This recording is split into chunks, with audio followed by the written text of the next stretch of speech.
Peťo, ahoj. Ahoj. Ahoj, čau, počúvaj, mám problém. Chvástal som sa pred Kristínou, že okrem psej búdy a krytu na radiátor dokážeme spolu vyrobiť aj poličku na CDčka. No nebudeš mi veriť, ale mám pre teba policu pripravenú. No tak tomuto sa hovorí telepatia. Počúvaj, čo tam bolo najťažšie? Najťažšie bolo vyrobiť tieto spoje, vlastne drážky, aby to do seba pasovalo. Ukáž? No toto vyzerá veľmi pekne. Ukážeš mi, ako si to urobil, hej? Jasné, poďme na to. Dobre.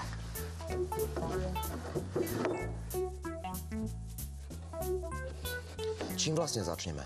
Začneme s tým, že si vyrobíme najprv šablónu. Áno. Budeme potrebovať navrtať dierky a vzdialenosť tých dierok urobíme tak, aby bola v strede týchto dvoch dosiek. Áno. A polovica z hrúbky tejto dosky. Takže si to nameriame. Vieme, že doska má 10 cm, takže polovica z nej je 5 cm.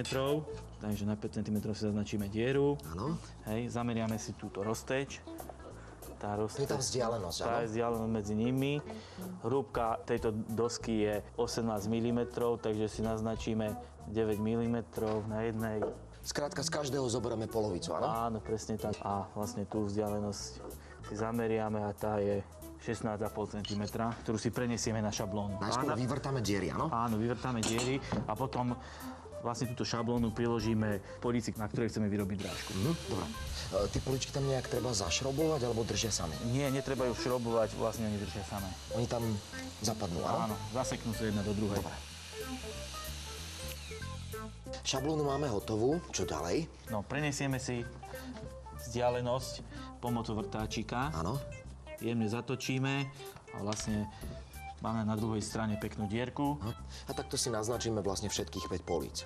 Dobre, a ideme vrtať asi. Ideme vrtať a na vrtanie budeme potrebovať vrták takého priemeru, aké je hrubá doska. Prečo je to dôležité? Kvôli tomu, aby nám tie drážky do seba zapadli. Založíme si 18 mm vrták, s ktorým si navrtáme jednu stranu, potom druhú stranu. A nestačí to z jednej strany? Nie.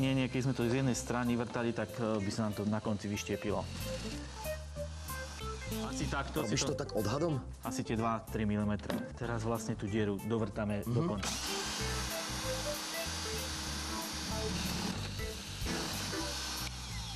Aha, takže keby sme to neurobili, tak by sa nám to mohlo naštiepiť. Už by nám to vadilo, bol by tankás. Dobre, takto si navrtáme 4 dierky, áno? Vlastne do každej polici 2. Aha. A potom do všetkých políc tiež to musím navrtať. No a teraz čo ďalej? Narysujeme si, kade nám pôjde rez a dorežeme ho priamočiarou pílou. No a to urobíme ručne, nie? Nie. Ručnú pílu si dáme do stola. Je to presnejšie? Áno, je to presnejšie. Dobre. Peťo, predtým si mal nejakú pomôcku, teraz ju už nepotrebujeme? Mal som tam stolovú zvierku, ale dá sa to aj bez toho vyrezať. Je to bezpečné? Tak toto rezať? Je. Keď si šikovný, hej? Dobre, tak poďme.